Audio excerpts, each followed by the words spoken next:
Security, economy, climate change, job creation, and renewable energy. These were the topics discussed by President Ferdinand Marcos Jr. in a bilateral meeting with U.S. Vice President Kamala Harris today.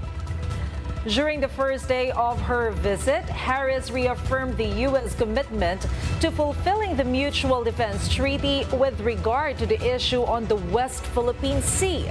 The details in my report. After landing in the Philippines on Sunday night, U.S. Vice President Kamala Harris visited Malacanang and paid a courtesy call to President Bongbong Marcos. VP Harris was welcomed with arrival honors. She also signed the palace guest book. The U.S. second-in-command was then introduced to cabinet members. VP Harris reaffirmed the United States' commitment to support the Philippines, particularly on the issue in the West Philippine Sea. An armed attack on the Philippines' armed forces, public vessels, or aircraft in the South China Sea would invoke U.S. mutual defense commitments. And that is an unwavering commitment that we have to the Philippines. VP Harris will also visit Palawan on Tuesday to meet the Philippine Coast Guard and locals in the area. She will be the highest U.S. official to visit the province nearest to the disputed waters. President Marcos made things light by commenting on Harris' visit to Palawan. I suppose you actually are doing that because you're seeing some of the prettiest parts of the Philippines in Palawan. Yes. And I'm sure you're just going to the resorts and the beaches. That is not the life I've chosen these days. Aside from mutual concerns on security, the two leaders also discussed economy, climate change, job creation, and renewable energy. VP Harris also earlier announced that the U.S. and Philippines will have a civil nuclear cooperation agreement in relation to having zero-emission energy. Before visit to Malacanang, VP Harris met with her Philippine counterpart Vice President Sara Duterte at the Aguado House. Harris is the highest-ranking U.S. official to visit the Philippines so far in 5 years. For News 5, Maricel Halili, We Are One News. Meanwhile, here are some of the stories from the APEC summit over the weekend. APEC member states issued a joint declaration strongly condemning the war in Ukraine. The joint declaration states that most APEC members are against Russia's aggression. Others called for an assessment on its impact on the global economy. For his part, President Bongbong Marcos called for peace and diplomatic discussions. He said that war is unacceptable. In a bilateral meeting with President Bongbong Marcos, Saudi Crown Prince Mohammed bin Salman said his government will shoulder the unpaid salaries of OFWs affected by construction companies that went bankrupt in 2015 to 2016. In the same meeting, Saudi's labor minister also vowed to ensure proper compensation for Filipino workers moving forward. Meanwhile, President Marcos also offered an explanation over his agreement with China about, quote, rejecting acts of bullying in relation to the South China Sea. Marcos said that the Philippines and the rest of the ASEAN should not allow anyone else dictate the future of the region. That's why the president believes that summits are important so that the region can come to a common position about important issues. To share his insights about the impact of President Bongbong Marcos' latest meetings on foreign policy and relations, we have with us Renato de Castro, International Affairs Analyst from De La Salle University. He is joining us live via Zoom. Good evening, Professor de Castro. Welcome once again to The Big Story. Good evening. How are you doing? Buti naman po. Sir, your thoughts first on Vice President Kamala Harris' trip to the Philippines, and one particular question. Over the weekend, you heard President Marcos and President Xi Jinping saying that we are against bullying in any arena. Was President Marcos and President Xi Jinping using bullying in the same context, especially given his discussions as well with Vice President Kamala Harris? Okay, let me start first with the visit of Vice President Kamala Harris. Well, again, as mentioned earlier, this is the highest, she's the highest ranking U.S. government official that visited the country since, of course, we have this new administration.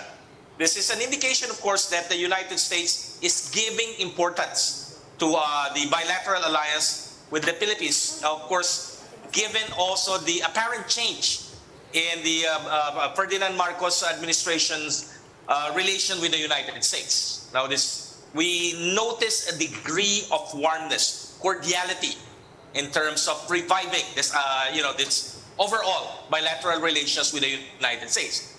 Going back to when we were talking about the statement of Xi Jinping, I guess we have to take into account China has a different interpretation of the word bullying. Of course, the standard definition of bullying is a big guy or a big power pulling its weight against a smaller country. That is not the case of China. Remember, during the Scarborough Shoal incident in 2012, China accused the Philippines of bullying. So any country, whether big or small, resists Chinese expansion or aggression, China will immediately accuse that country of bullying. It has accused Japan of bullying. It has accused Vietnam of bullying. And I will have no doubt that sooner or later, China might even accuse the Vatican of bullying. Okay. Sir, earlier today, Vice President Kamala Harris gave a strong statement about the position or about the issue of the West Philippine Sea. She said to President Bongbong Marcos that if there will be an attack against the Philippines, the mutual defense commitment is always there. Now, how will this statement affect, if there will be any impact, on the relationship of the Philippines and China? Well, of course, this is a matter of it's a bilateral agreement with, relations with the Philippines. It's our alliance. So actually what Vice President Kamala Harris mentioned is a reiteration of the new formulation of the, American commitment to the MDT, which of course began with Secretary Blinken announcement when Secretary Blinken included the armed forces of the Philippines.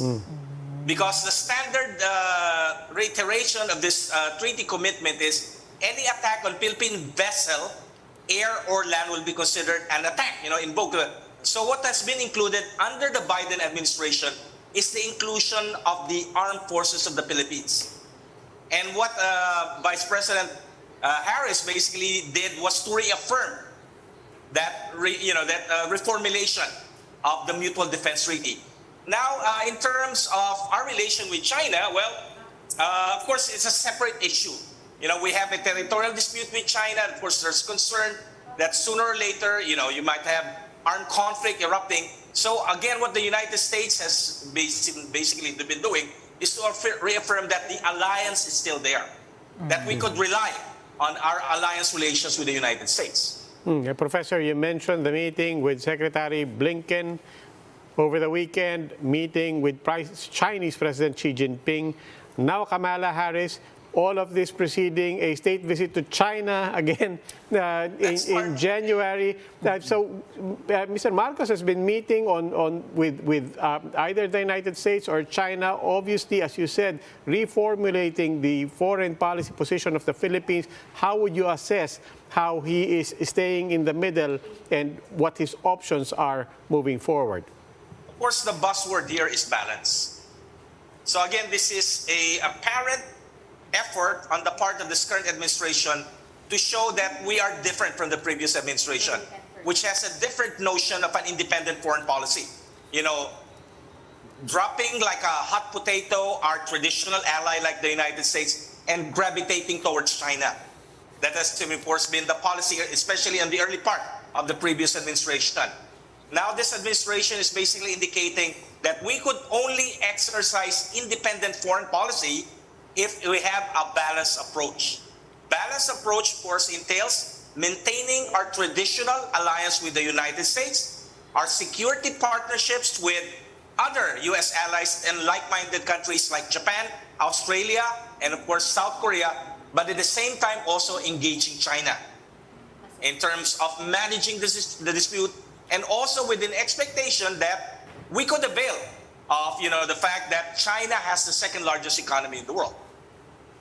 All right, we'll continue our discussion with Professor Renato de Castro later in the program.